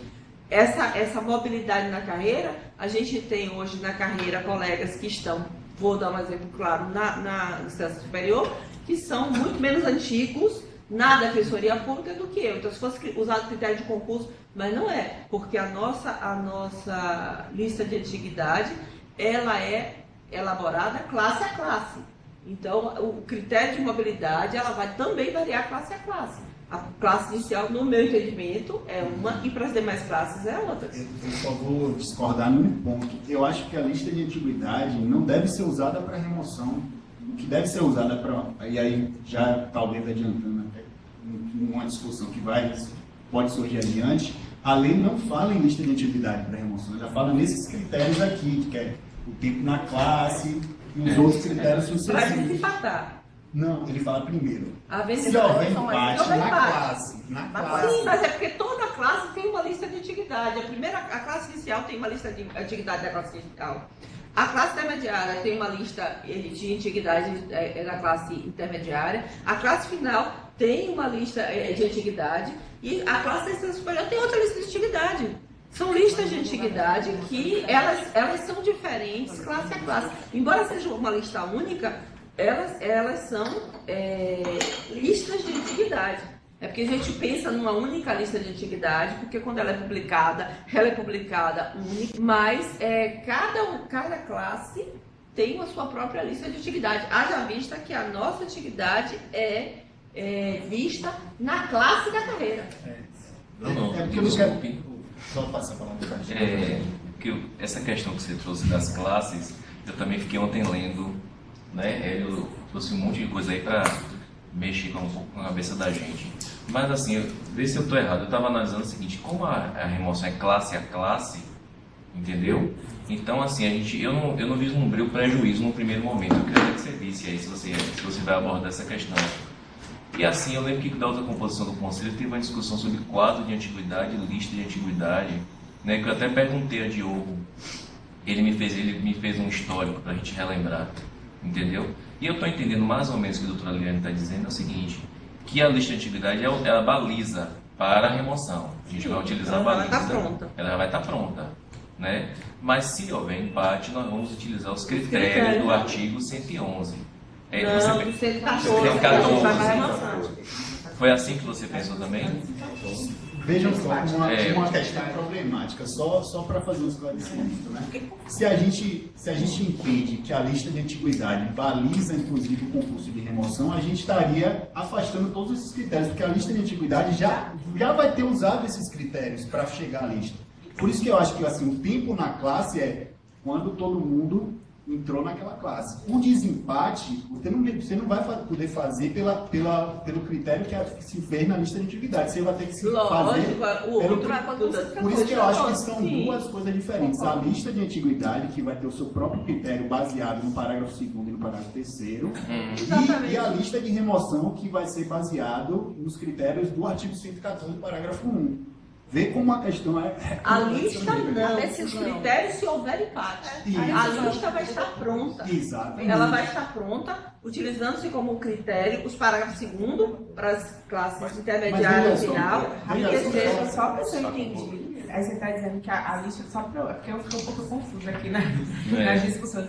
Essa lista de antiguidade que você falou que estaria pronta, não seria essa então já publicada? Essa publicada. Essa já publicada. A não ser que o requerimento do colega é essa que está publicada, a não ser que o requerimento do colega Hélio seja provido aqui, que aí vai se publicar. Porque assim, porque do jeito que você falou, se for essa que já está publicada, não tem empate nessa lista. Essa é a questão. Sim, pode não ter. Qual o problema mas de não ter? Quando a lista é feita e publicada, ela já é feita com os critérios de desempate, justamente para não ter empate. Então, quando você publica a lista, já está todo mundo desempatado ali, já está cada um na sua classificação, não teria mais empate. Então, acho que o que o Bruno está querendo colocar é que essa lista vai servir para uma coisa, mas não se trata especificamente de remoção, como a lei complementar 80 e a nossa lei traz um critério diferenciado, porque modificou todo o regime de remoção, né, você só iria analisar o tempo na classe e os critérios que estão aí no artigo 121 para a remoção de forma específica. Porque aí não teria como utilizar a lista de antiguidade, porque ela já está com o critério de desempate. Ela está pronta. Ela já está pronta. Uma consideração Só também, doutor Bruno, para nessa linha, exatamente. sintetizar bem o que colocou mais, eu fiquei confusa. Se me permite, só um comentário, já que esse assunto possivelmente não vai fazer parte, né, do seu voto, talvez seja um momento de a gente discutir sobre... Eu não vejo por que vocês estão chegando, porque o primeiro critério lá é o mais antigo na classe. Mas quando há empate, quando eu estou na posse no mesmo dia, aí seguem os critérios sucessivos, porque quem tomou posse no mesmo dia não tem como desempatar. E a lista de antiguidade faz a diferença. Faz essa distinção antes, esse é o ponto. Se a gente chega com a lista pronta... Mas são critérios diferentes do 114 do parágrafo 2º, esse que é o problema. Eu ainda acredito, doutor Bruno, que é um tema realmente bastante, não é um tema simples, não é um requerimento também pacífico, entendimento. Concordo, ontem mesmo eu reli e depois eu falei assim, realmente, depois dos memoriais de Hélio, me debrucei novamente, porque é tão complicada, é tão complexa a questão, que eu ainda vou levantar mais um ponto sobre isso. Para mim, há uma tecnia legislativa clara aí. Por quê? O artigo 111 e 112, no meu entendimento, eles estabelecem critérios e regramentos gerais da lista de antiguidade. Pronto, ponto. Né? E eles estão disciplinados de maneira equivocada no capítulo de promoção. Dentro da seção 1 do capítulo 4, que de promoção e remoção, e ele está dentro da seção 1. Então, dá a entender, pelo menos eu acho que é mais o seu entendimento, se a gente separar duas listas, uma lista de antiguidade e uma outra lista que a gente não chame de antiguidade, nós vamos chamar lista de desempate da remoção. A gente na prática vai estar fazendo duas listas. Só que o próprio artigo, então, subentende que o artigo 111 e o 112, eles só valeriam para o processo de promoção. É mais ou menos isso, doutor Bruno? Seu entendimento, mais ou menos nessa linha. E o 114 valeria para a remoção. Então, na minha leitura que eu fiz aqui sobre o tema, esse artigo 112 e o 111, eles mesmos já disciplinam também a remoção. O 112, ele fala no parágrafo 1º aqui, parágrafo 2º, defensor público promovido ou removido, tem um prazo de 5 dias. Então, o próprio 112 e o 111, ele já trazem disciplinas atinentes tanto à promoção e remoção. Então, torna o seu entendimento ainda mais complexo, porque se um artigo que disciplinasse apenas a promoção, ele não poderia tratar de remoção. E o parágrafo 2º, ele traz aqui também remoção. E no parágrafo 3º também, caso a remoção e promoção. Então, para mim aqui é claro que há uma tecnia legislativa e que o 111 e o 112 seriam regramentos gerais que valeriam para qualquer progressão na carreira, ou progressão, ascensão na carreira por promoção ou por remoção. Porque senão, se a gente interpretasse que ele só valeria para promoção, qual o sentido de o próprio artigo 111 e 112 tratarem de remoção? Então, há uma tecnia aí que torna um entendimento bastante truncado. Né? Qual aplicar na remoção? Vocês entenderam? Assim, não, tá claro. Porque seriam duas listas. Só que o próprio 111 e o 112, eles tratam da remoção também. Mas eu acho que a questão toda maior que o Bruno está trazendo é a questão de você fazer a compatibilização da norma geral com a norma estadual, que seria específica. Porque a norma geral, ela é que estabelece quais são as regras gerais, né, para essas questões. E ela reformulou todo o regramento e a questão da remoção, como a nossa lei também, no ano passado, tentou fazer essa adequação. Na verdade, a questão aqui é que o 111 e o 112, eles estavam da lista de antiguidade. É um critério de lista de antiguidade, na verdade. E a lista de antiguidade, ela baseia todos os processos da carreira subsequentes. Esse é o grande ponto. Então, aí, no desempate, o que é que vai valer? O 111 e o 112, eles não são só de promoção. Entendeu? Então, e aí eles remetem à lista de antiguidade. Aí a lista de antiguidade a gente aplicaria o parágrafo 3º e o parágrafo 2º, por previsão expressa, no caso, do artigo 113, do 114, que é o que fundamenta toda a análise da lista de antiguidade. Então, essa lista de antiguidade, se no próprio artigo subsequente ela mesmo disciplina que ela vale também para remoção, como é que você vai compatibilizar? Né? Porque o 114, parágrafo 1º, já traz critérios diferentes do 111, parágrafo 2º. Mas a remoção ela é feita com base na lista de antiguidade. Então, poderia prevalecer os critérios do 111. É uma interpretação defensável também, porque ela é feita também com a lista de antiguidade. A gente não pode confundir lista de antiguidade com o critério de desempate de remoção. Mas na prática eles trazem critérios diferentes, linhas diferentes. Então a questão não é tão simples. Se vocês me permitem, como a gente deve analisar o paralelismo das duas normas da federal e da estadual, a federal também, no ponto que fala de antiguidade, diz respeito exclusivamente à promoção. Você pode pegar o artigo 116 da nossa Lei Complementar 80/94, quando ela fala de antiguidade, ela fala quando ela está disciplinando o processo de promoção. Quando ela vai para a remoção, ela traz esse artigo que se repete no nosso 114, que é o 121. Repete o que traz um critério diferente da antiguidade. Então, me parece que a ideia, se a gente for gerar uma compatibilidade, de fato, são duas coisas diferentes.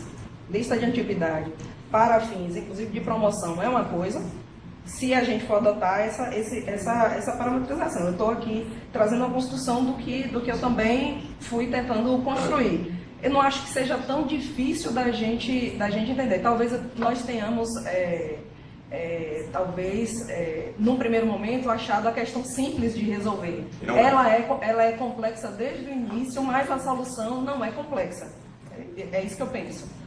Mas, assim, se a gente for fazer essa parametrização, inclusive, que a Laila está dizendo, a Lei Complementar Federal já dá mais ou menos esse nome. Quando fala de antiguidade, ela está num artigo específico, referência à promoção. Quando fala ou o outro critério do 121, que estabelece critérios para a remoção, também é outro momento distinto da nossa Lei Complementar. Mas aí nós teríamos, então, doutora Firmiani, teríamos que ter duas listas paralelas. Uma lista de antiguidade feita para a remoção e outra lista de antiguidade feita para a promoção. Mais ou menos isso, que não chamaríamos de lista de antiguidade, que a lista de antiguidade seria só uma. Mas a lista de antiguidade feita pelo 111 não vai ser a mesma. A ordem de classificação vai ser bem diferente do 114. Então, aí teríamos que ver como compatibilizar essas duas listas, no caso, mesmo que nós não chamemos de lista de antiguidade para desempatar na remoção. Mas na prática teremos que ser duas listas diferentes, não vai poder ser a mesma. Vamos chamar lista de remoção e lista de antiguidade. Porque a lista de antiguidade ela não poderia servir para desempatar a remoção. Então, se a gente partir desse pressuposto, a gente teria que ter duas listas. Honestamente, eu não concordo com isso. Pela interpretação não concordo com isso. Não, mas não acho que é tão simples, Firmiani, porque o 111 e o 112, para mim, eles estão na seção errada. Eles trazem um regramento genérico para toda a movimentação da carreira. Né? Então, eles estariam aí meio deslocados. Eles parecem que se referem apenas ao processo de promoção, mas no próprio texto do artigo eles fazem menção também à remoção. E aí o critério desse já é o critério do parágrafo 2º do 112, não do 114. Então, por isso que a gente vai ter que realmente tentar compatibilizar. Porque se for realmente aplicar o entendimento, realmente, de que a remoção traz critérios diferentes, teriam que ser duas listas. E ainda que a gente não use a nomenclatura lista de antiguidade.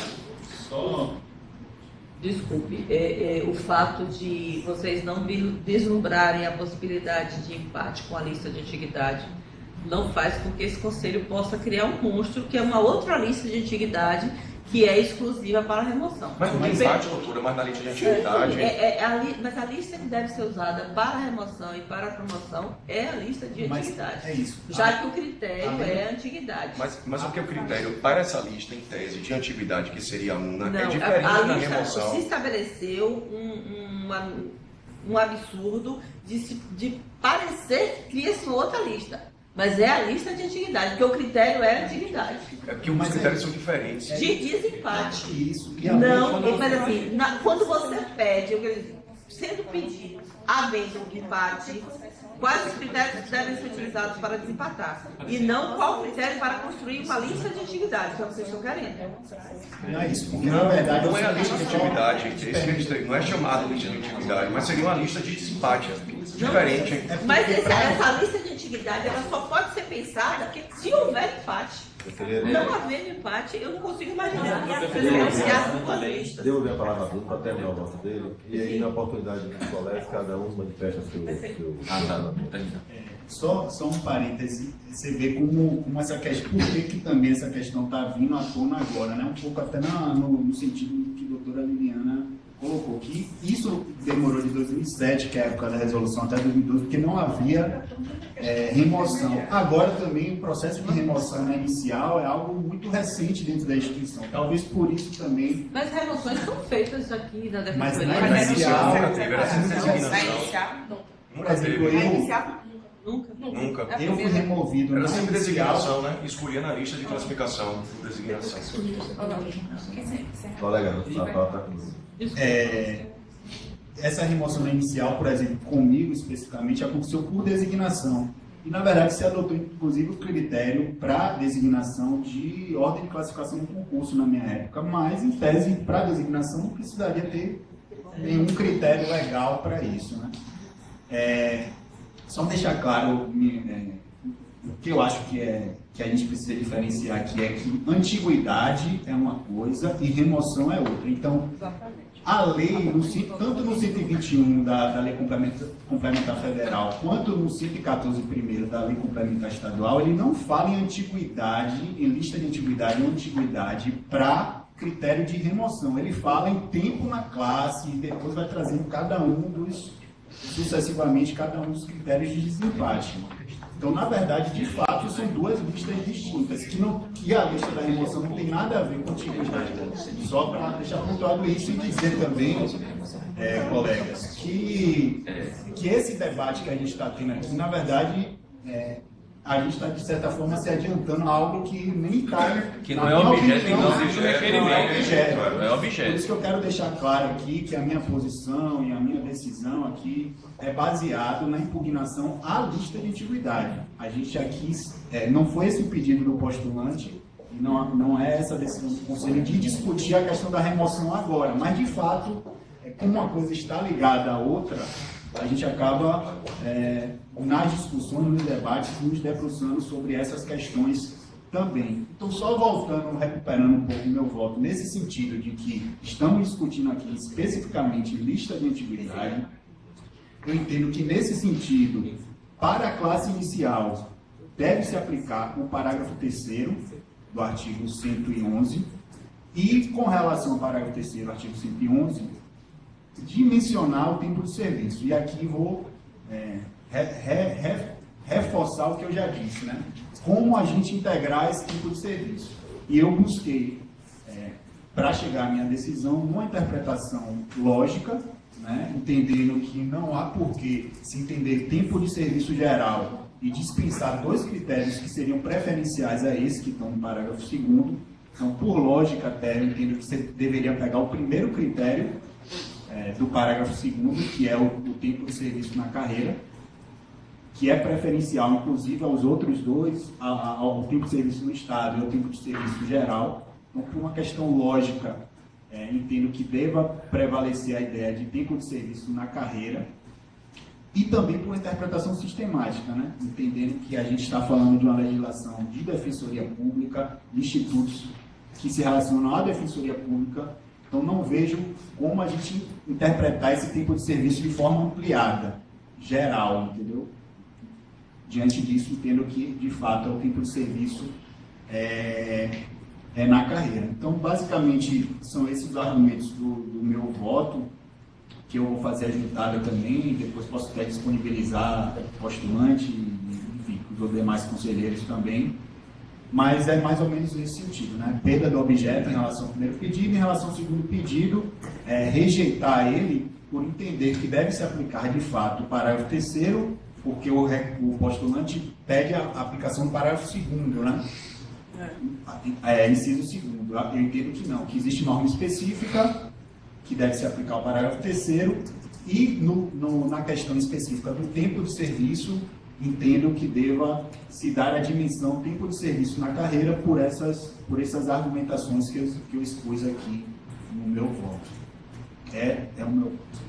Então, o voto do Dr. Bruno foi pela especialidade da legislação pelo tempo de serviço que deve ser interpretado na carreira, de acordo com o parágrafo 3º do 111, em razão de interpretação lógica do parágrafo 2º e sistemática com relação à legislação da TPM. Bom, doutora Firme, voto. Eu acompanho o voto do... Acompanho o voto? Eu acompanho o voto do relator com as seguintes considerações. Eu entendo que o artigo 111 da Lei Complementar 26, ele apresenta uma normatividade mesmo acerca da classificação da lista de antiguidade, considerando os dois blocos de defensores públicos. Aqueles que ingressam na carreira da classe inicial, que a previsão está no parágrafo 3º, e aqueles que já pertencem às classes intermediária final e instância superior, no parágrafo 2º.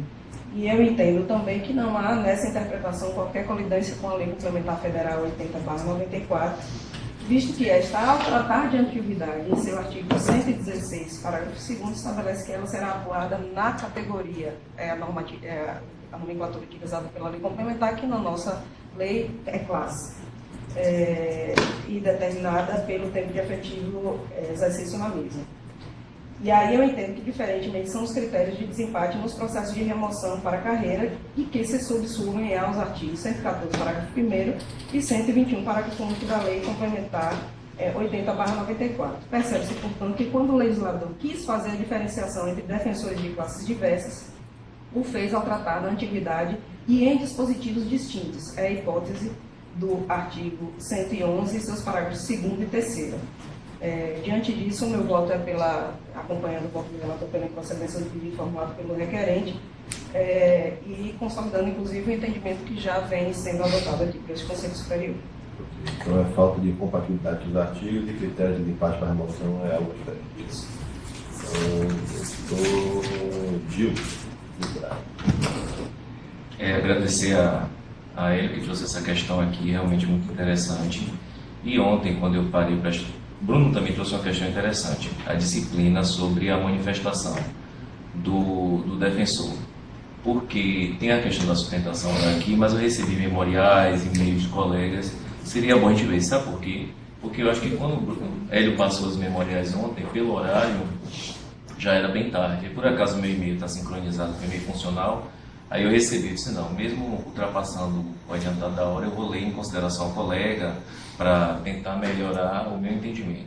Tá ok? Mas era bom depois a gente ver como a gente vai disciplinar isso, até para facilitar o trabalho da gente aqui no Conselho. E uma questão, eu me debrucei sobre duas questões. Primeiro, sobre a questão da competência suplementar do Estado, né? Nessa questão, que eu sei que vai ser um problema que a gente vai enfrentar em outras situações. E eu trouxe um entendimento seguinte: a finalidade de uma lei de diretrizes gerais é apontar e delimitar as alternativas a serem adotadas para a regulação de determinadas hipóteses. Eu achei um livro de Marcelo Novellino sobre isso. Ou seja, cabe ao Estado competência para editar leis específicas, detalhando as normas gerais previamente estabelecidas pela legislação federal. A legislação estadual deve obedecer à legislação federal, respeitando os princípios gerais, portanto, há uma certa hierarquia entre as leis. É o que eu estava ontem estudando. Porque realmente, se você pegar a lei federal, lá estabelece os critérios, né, da lista de antiguidade, tempo de serviço, antiguidade, né, todos aqueles critérios. E quando você pega a nossa lei estadual, você vê que ela tem uma norma que foge à regra geral que está na Lei Complementar 80/94. Que eu acho também que é uma questão importante para a gente se debruçar. E pesquisando, aí vem meu agradecimento a ele, eu achei um julgamento de uma repercussão geral que está tendo no STF, porque tem na Constituição Federal que para a licitação em contratos você tem que estabelecer norma geral e o Estado tem que obedecer exatamente o que está na norma geral. Só que no Distrito Federal tem uma lei estadual que inverteu a ordem de julgamento da licitação. Aí surgiu-se a questão, se a União estabelece a norma geral e a lei do Distrito Federal fez a inversão do julgamento de licitação, é possível isso? Né, que seria até muito mais grave do que a nossa. E aí tem o ministro Luiz Fux, ele fez o acolhimento da repercussão, ele que suscitou a repercussão geral, e eu trouxe um trechozinho do voto dele que eu achei bem interessante para reflexão que eu sei que vai servir para questões futuras. Ele coloca assim: no entanto, a imposição constitucional de existência de um núcleo comum e uniforme de normas deve ser sopesada com a noção de laboratório da democracia. É desejável que os entes federativos gozem de certa liberdade para regular assuntos de forma distinta, não apenas porque cada um deles apresenta peculiaridades locais que justificam adaptações da legislação federal, mas também porque o uso de diferentes estratégias regulatórias permite comparações e aprimoramentos quanto à efetividade de cada uma delas. Então, a questão da legislação suplementar do Estado, eu entendi, no meu entendimento, ficou superada com esse dispositivo que eu li dele, que eu achei interessante. Então, eu não vejo o problema da nossa lei estadual ter especificado de forma diferenciada da lei federal com relação à lista de antiguidade. E aí, por que eu vou reforçar a questão da lista de antiguidade? Porque o objeto do seu pedido é uma reclamação à lista de antiguidade. Eu acho que se a gente fosse, em que pese Bruno ter razão de trazer essas discussões sobre remoção e os impactos que isso vai ter na questão da remoção, mas a gente deve se ater ao julgamento do pedido de Hélio. Esse é o meu entendimento. E o pedido de Hélio é com relação à lista de antiguidade. Então eu achei interessante enfrentar essa coisa da questão da norma geral, que está na Constituição Federal, e da norma suplementar do Estado. Eu até marquei esse julgamento, porque ele vai ser bem interessante. Ele, inclusive, para mim, é mais grave do que o que nossa lei estadual fez, né? Porque a gente, na verdade, a lei estadual ela não violou a lei federal, ela obedeceu o estándar da lei federal, com os critérios.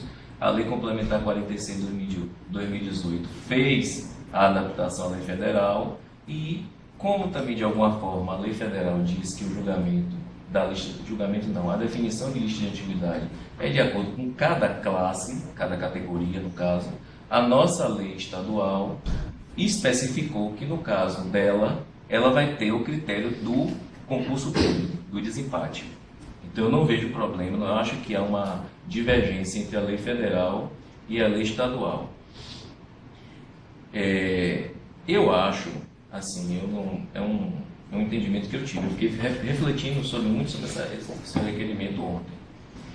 E eu acho que, às vezes, o entendimento a intenção da lei, na verdade, foi tipo assim: olha, você chega na carreira da defensoria, está todo mundo zerado, né? Você chegou aqui, você é novo, e eu vou desconsiderar outros critérios. Tem que ter um critério para desempatar, para você formar a antiguidade, e esse critério vai ser o concurso público.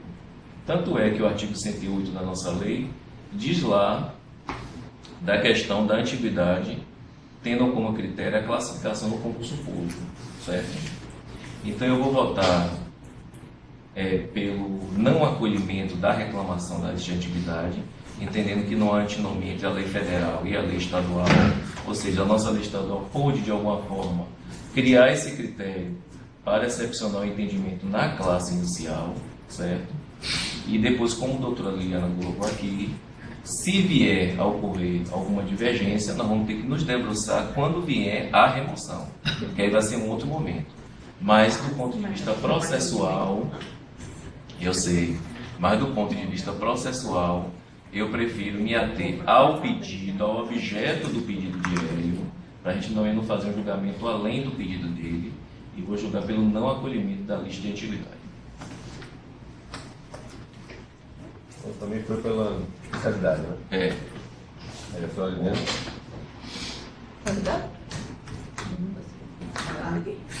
Eu vou votar com o doutor Bruno, mas fazendo uma ressalva, porque essa expressão tempo de serviço, ingresso na carreira, ela foi discutida em outras defensorias públicas e quando se falou em tempo de serviço na carreira, houve algumas digressões no sentido do que seria tempo de serviço na carreira. A carreira defensorial, ela é só na Bahia? Ou é Bahia, Rio de Janeiro, São Paulo, Mato Grosso? É só na carreira de defensor público ou na carreira da defensoria pública? O que significa dizer, nós temos alguns colegas, e acho que o doutor Hélio é um deles, que foi funcionário da defensoria pública. Então houve esse tipo de discussão em outras defensorias públicas e requerimento semelhante ao doutor Hélio. Então dizer que o voto é pela improcedência do pedido, tendo em vista que entendo que quando a lei se refere a tempo de serviço, quer dizer especificamente data do ingresso na carreira. Posse, o empate ocorre entre defensores que tomaram posse no mesmo dia. Então, esse é o meu entendimento, voltando com o doutor Bruno, mas apenas com essa ressalva, de que meu entendimento é que esta lei quis premiar efetivamente o resultado do concurso como um critério único e exclusivo de desempate. Doutor Lucas.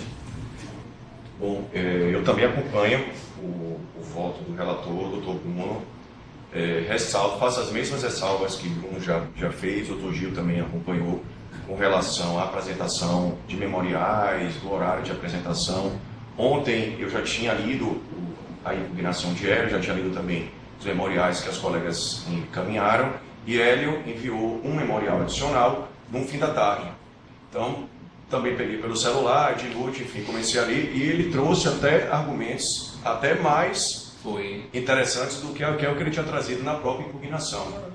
Então, fica difícil você ignorar aqueles argumentos que você recebe na véspera, mesmo que ainda à noite, de um julgamento que você vai participar no dia seguinte. Só é injusto com a gente. Só injusto com a gente, exatamente, porque você já está fazendo uma... Mas em consideração colega, você fica impossível você não ler. Fica impossível você não ler. Então, ontem eu fui ler e realmente as considerações que Hélio trouxe ontem, eu já achei muito mais pertinentes, mais, enfim, do que a própria impugnação que você já fez inicialmente.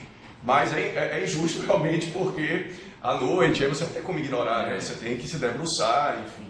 Foi domingo bem tarde, inclusive, lendo, mas só faço essa ressalva que talvez tenhamos que, enfim, disciplinar isso para facilitar a própria também, o próprio contraditório, né? Porque os argumentos que eu trouxe também, os colegas também não tinham conhecimento, né? E aí não puderam também se manifestar. Então isso vira uma bola de neve, né? Na prática, você considera, mas também os colegas que se manifestaram contrários aos argumentos que ele trouxe inicialmente, não foi publicidade, não tiveram conhecimento. Mas como acho que não vai restar prejuízo nenhum, porque também a impugnação formulada por Hélio, ela está distrita à lista de antiguidade.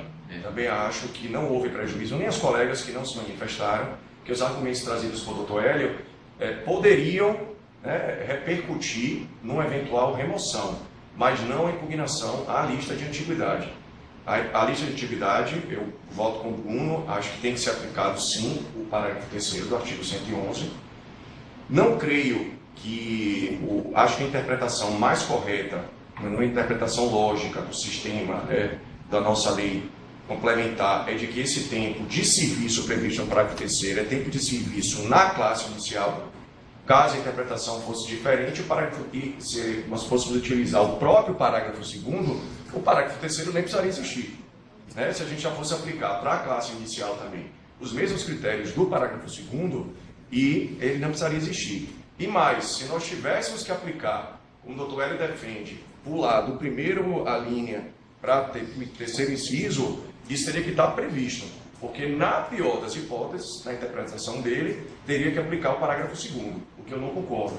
Acho que não existem disposições inúteis na nossa lei, elas têm que ser interpretadas de maneira sistêmica, de maneira lógica. Então, se há uma previsão específica para a classe inicial, ela tem que ser aplicada.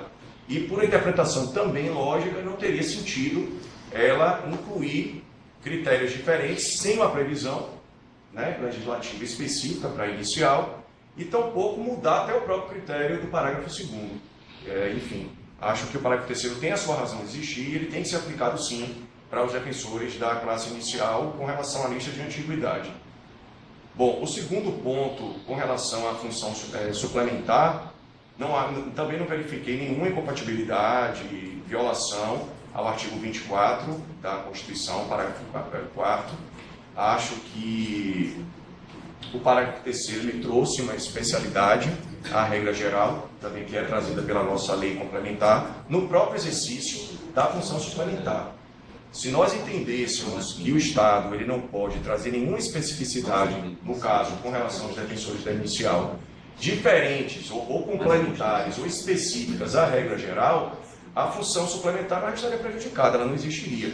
Então, toda norma estadual que ela vai regulamentar, ela vai especificar um tema que já é trazido de maneira pelo regramento geral, da lei federal, ele vai trazer algumas nuances diferentes. Senão não seria, né, a função suplementar do Estado. Seria diferente se a nossa lei complementar federal tivesse trazido uma disciplina própria para a classe inicial, fazendo essa distinção, e a lei da Bahia, a nossa lei, adotasse critérios diferentes. Mas a lei federal ela traçou um regramento geral. Ou então invertesse, exatamente. Mas a lei ela não faz nenhuma especificação com relação à classe inicial. Então não creio, não entendi aqui que houve violação a essa possibilidade constitucional de o Estado exercer a sua função suplementar. Então, acompanho o voto do relator, voto pela perda do objeto do primeiro requerimento formulado por Hélio e pela rejeição quanto à impugnação à lista de antiguidade. Doutor Tereza?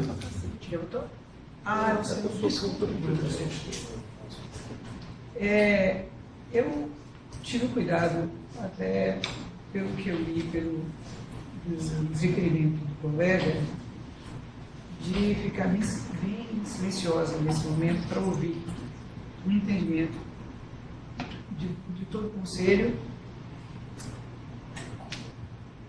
E bom dia. De todo o conselho e, logicamente, do relator.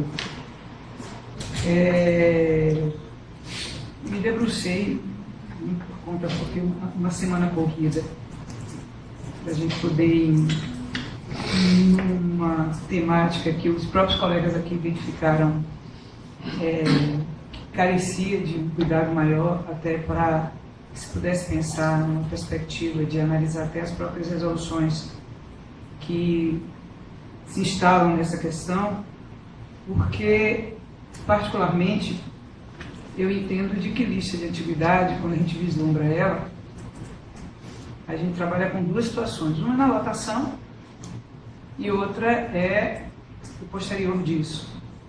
Eu não vejo como as pessoas não acompanharem a lista de antiguidade que não seja para identificar a sua situação, tanto na situação de remoção e, consequentemente, na situação de promoção. Tivemos, inclusive, uma situação anterior aqui, onde vislumbrou-se claramente, ainda que a gente trabalhasse com a lei, uma medida judicial que, como foi colocado aqui, parou a promoção, por um entendimento à época que também fazia uma dicotomia que eu, desde aquela época, e olha que eu não sou uma pessoa mais indicada para trabalhar com esse tipo temático, nunca gostei muito desse assunto, no que se refere a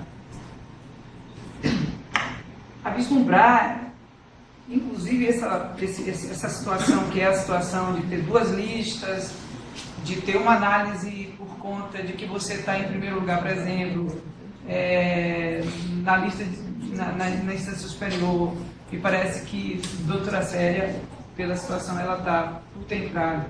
Ela é, salvo engano, como a gente chama, decana, e a doutora Carmela, que é a mais antiga, né, dentro da lista de antiguidade, ela não é, por conta exatamente desse descompasso que foi colocado. Tinha feito um voto, doutor Hélio, e tinha conversado contigo algumas vezes, até por conta mesmo de precisar me adentrar, e confesso de que os seus memoriais, como foi bem colocado aqui, me convenceram muito claramente da necessidade. Talvez seja um voto que pareça ser um voto de protesto, mas é um voto que faz uma reanálise desta situação. Porque quando você diz aqui, portanto, a lei complementar estadual 46 deixou ainda mais evidente que o tempo de serviço público sempre precede a classificação do concurso com critério de desempate. Concordo. Com efeito, o discriminem da classificação do concurso deve preponderar apenas na escolha da lotação inicial pois é quando o membro desponta, ou seja, 100 são aprovados, 100, se 30 entraram agora, na perspectiva da classificação do concurso, isso também, pois é quando o membro desponta na carreira e urge a necessidade de desempatar daqueles que ingressaram na mesma data. No entanto, aí eu concordo também, uma vez iniciado o exercício na classe e realizado o desempate inicial, conforme a classificação do concurso, deve-se passar a adotar as regras gerais de antiguidade. E está no artigo 121, parágrafo único da Lei Complementar 80, combinado com o artigo 111, parágrafo 2º da Lei Complementar Estadual 26, que em nenhum momento, cadê o final do C3, para não perder de vista, que em nenhum momento tirou o respeito a essa lista de antiguidade imposta, que volta a repetir, imposta não, proposta, e que volta a repetir que nada mais é do que uma análise para que você veja a sua situação, para que você, doravante, identifique de que forma você está para pleitear esse segundo momento. Eu acho redundante o equivocado de que você não vai observar essa lista de antiguidade se você não observá-la dentro desse critério. Então, eu acho que é completamente favorável o seu pleito. Parei para analisar, eu sou um pouco, como disse, reticente nessas questões. Vi que há uma necessidade de se criar uma postura sistemática, e eu acho de que até todos nós aqui tivemos uma inquietação, todos nós aqui, e por isso que eu me ative, porque também fiquei, para que não parecesse que fosse uma posição contrária, eu preferi, porque eu sei de que vocês que estão chegando também já passaram por situações delicadas com relação a essa questão de lista de antiguidade, e eu acho de que a interpretação, ela não pode, por via transversa, como você colocou aqui, dar uma identificação de que você pegue essa lista e trabalhe de acordo com o entendimento de cada resolução. Então, a resolução, ela, a cada dia que passa, ela tem que ser analisada, e eu trago aqui a baila. Então, para finalizar o meu voto, eu voto pelo pleito, porque eu estou completamente convencida de que, se existem interpretações, e elas foram aqui colocadas, todas elas balizadas em cima de um entendimento de acordo com a lei X ou a lei Y, num dado momento a gente vai para a remoção, daqui a um pouquinho, e essa remoção ela vai ser com certeza avaliada por aquele que for prejudicado, com base na análise que a lei federal e estadual deu à lista de antiguidade. O risco, na minha opinião, quando você foge, e eu quero deixar bem claro, de que essa resolução que você mostrou foi da minha gestão, que já foi ali um prejuízo que já se pensou quando você começa a fugir do que está escrito na lei, e principalmente uma lei como a nossa. Eu vou dar um exemplo. A lei federal, no estágio probatório, é excelente, e a gente já teve promoções aqui de colegas no estágio probatório, onde a lei estadual proibia, e a lei federal não falava, e o Conselho aprovou. Esta lei agora, de forma veemente, também não aprova, e o Conselho, com base na interpretação da lei federal, não sei se virá, pode aprovar. Então, todas essas questões são questões, na minha opinião, que carecem de um determinado cuidado. Primeiro, para você trabalhar com a ideia de que o direito que está lá na Constituição, que amplia a garantia que lhe é dado, não seja viabilizado porque você cá no Estado tenha uma visão, e mais ainda, cá no Conselho, tenha uma visão que não se depare, por isso que eu vi a inquietação de todos nós aqui, entendeu? Não se depare com uma situação pontual.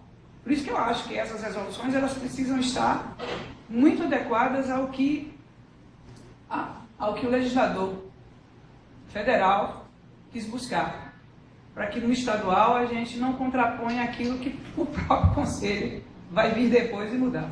Então eu voto e acompanho plenamente o pleito, exatamente por entender que a gente está vivendo nessas questões por interpretações e sentir que essa postura sistêmica é fundamental para que a gente respeite exatamente, no balizar de uma aprovação de resolução, esses cuidados.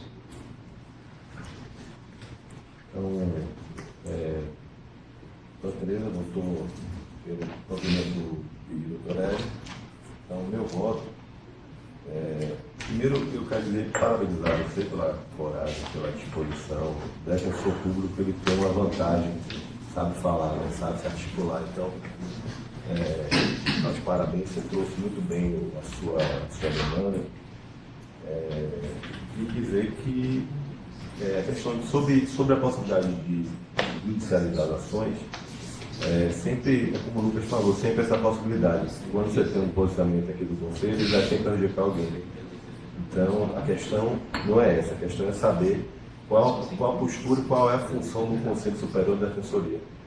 E o direito ao acesso à justiça é um direito que a gente exerce, então a gente não pode passar pela cabeça de ninguém aqui criticar, mas apenas dizer que o Conselho ele serve como um norte, e nesse ponto aqui ele está mantendo, porque eu também vou acompanhar, está mantendo um posicionamento que já existe desde a sessão 112, quando foi? 2009? 2012. Então, a primeira fundamento que eu trago é a questão da segurança. A segurança que os colegas têm de ter um posicionamento já firmado, seguido, e saber que não vai ter gente de surpresa no meio do caminho. Sobre a questão de memoriais eu acho que é um prejuízo para o autor da ação entregar um memorial tarde. É a mesma coisa se tiver com o juiz, a gente entrega o memorial com julgamento na sessão seguinte, vai correr o risco dele não ser apreciado. Então, eu não acho que a gente deve regulamentar sobre a entrega de memorial da parte, porque ele é um documento entregue, ele no processo ele não tem serventia processual para fim de impugnação, para fim de nada. Ele é apenas um esclarecimento, um reforço ao magistrado, no caso somos nós, e se entregou tarde é o ônus da parte. Então ele pode ser apreciado, pode não ser apreciado, e o memorial sempre vai poder existir.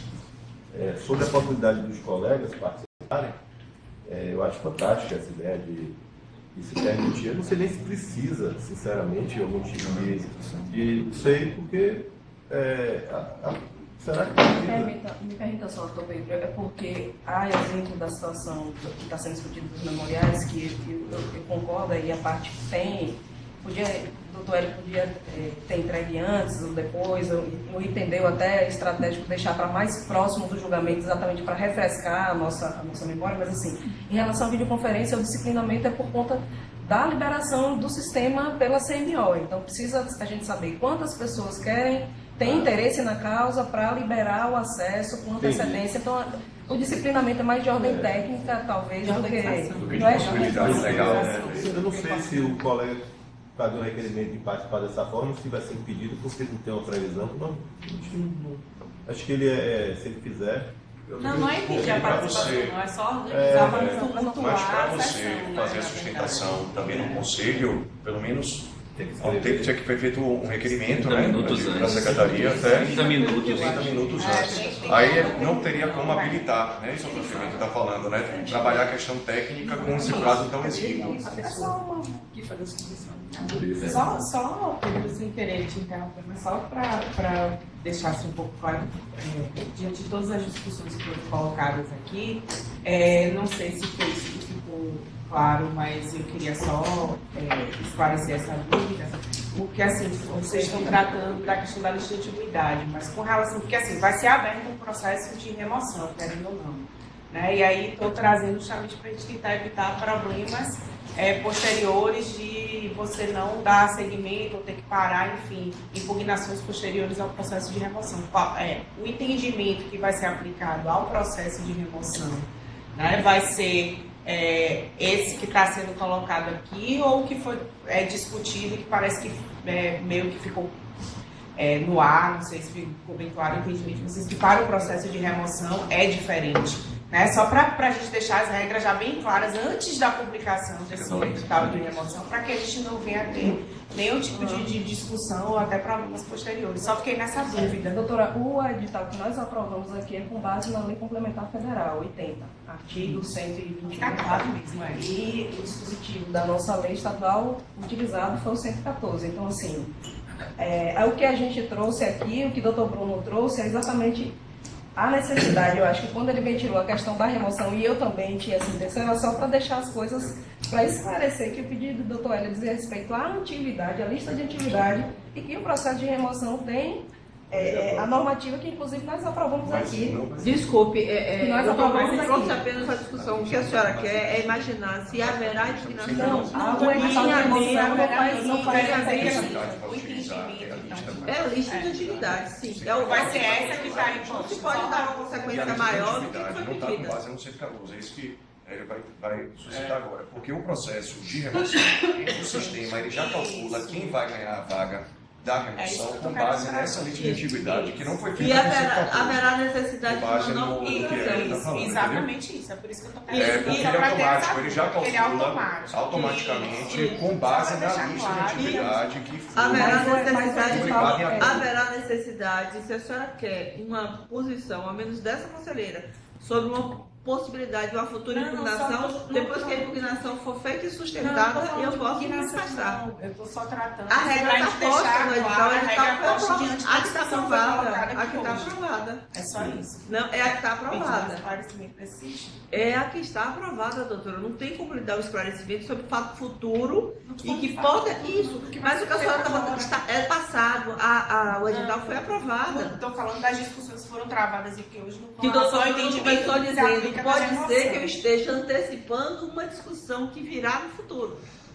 Apenas isso. Não foi isso, doutor Bruno? Porque, doutora Helena, aí há toda uma tramitação de uma eventual impugnação, até mesmo de efeito suspensivo ou não. Aí tem todo o rito mesmo, né, regimental. 3 dias após. Exatamente. Então, agora, eu acho que não tem nem como a gente antever, porque a gente não sabe nem como vai ser, se vai ser feita uma impugnação, pode ser feito ou não, e também como vai ser o processamento, o entendimento de recebimento ou não do defensor, com eventual recurso do não recebimento ou do recebimento sem efeito suspensivo. Então, acho que tem todas as questões, né? Regimentais, mas vai... Assim, só como foi colocada essa questão de que a remoção, o critério é o da Lei Complementar Federal, não teria essa questão da exceção do artigo, só porque na lista de atividade, quando for publicado o edital de remoção, eu não concordo com a existência de uma que está no sistema, é essa lista que está agora posta com o critério. Eu acho que a doutora Liliana quer falar que até ela mesma, o julgamento é só mesmo a distrito, a impugnação, mas pode ter sido uma repercussão. Mas aí eu acho que a gente tem que aguardar mesmo desenrolar até para ver como vai ser o processamento de recebimento mesmo de uma eventual impugnação. A gente não sabe se vai ocorrer. Né? Então há toda uma tramitação aí que a gente não pode antever e antecipar como ela vai ocorrer, no caso, na prática hoje. A gente não sabe nem como é que vai ser feito, né? Se vai ocorrer. Se duas pessoas vão concorrer a uma mesma... Exatamente, se vai ter uma repercussão prática. Enfim, sozinha, né? Acho. Obrigado aí pela... Perdão, Pedro. É um conselho participativo, né? O ponto é único, vale a pena abrir essa dialética. Então é isso, eu me manifesto, assim, a introdução que eu queria falar, mas me manifesto pela falta de inovação legislativa, na razão da segurança jurídica, o princípio da confiança. Também invoco o princípio da especialidade da nossa lei. Esse artigo que o doutor Diogo trouxe é muito interessante. E interpretação sistêmica do 108, fala da anotação com o artigo que o Bruno trouxe. Também acho o parágrafo 1. Então, também voto então pelo não acolhimento do pedido, dar parabéns, agradecer, perguntar como está feito. Então, 6. Doutor Pedro, se me permitir, só um esclarecimento antes que eu lembrei agora. A doutora Liliana, um pouco tempo atrás, falar uma coisa que eu acho importante, que está no meu voto e talvez não tenha ficado claro quando eu me manifestei aqui. Quando eu falo tempo de serviço na carreira de defensor público do Estado da Bahia, porque senão a gente pode abrir até uma discussão, como a doutora bem colocou aqui, de tempo de defensoria ou tempo de carreira de defensor. Então, para mim, o meu entendimento, que está no meu voto, inclusive, que esse tempo é de carreira de defensor público do Estado da Bahia. Estado da Bahia. Certo? Só para deixar ratificado. Isso ficou claro desde o início. Não, mas é porque acho que o doutor Bruno fez a mesma pesquisa que eu, não é, doutor Bruno? Houve uma discussão em outros estados envolvendo essa discussão. O que é tempo da carreira da Defensoria Pública? Se é da Defensoria Pública do Estado que discute, ou é da Defensoria Pública do Brasil, se é como defensor público ou se é como membro da Defensoria Pública. Então, essa discussão foi travada. Essa não é uma discussão que não tenha sido enfrentada em outros estados, não. Ela foi enfrentada muito recentemente. E tem sido bastante comum. Isso, esse mesmo dispositivo legal tem outras defensorias públicas e alguns estados, inclusive, decidiram bem de forma contrária, que tem que pedir ingresso na Defensoria Pública. Então, assessor, abertou, conta também. Não como defensor na carreira. Esse foi o resumo do meu voto. Eu vou pedir, eu vou ser inscrito, vou pedir para que Diogo inclua na pauta, na ata, e por 6-1, não apoiei o pedido. E como há o que ocorrer, dou por encerrado. Não.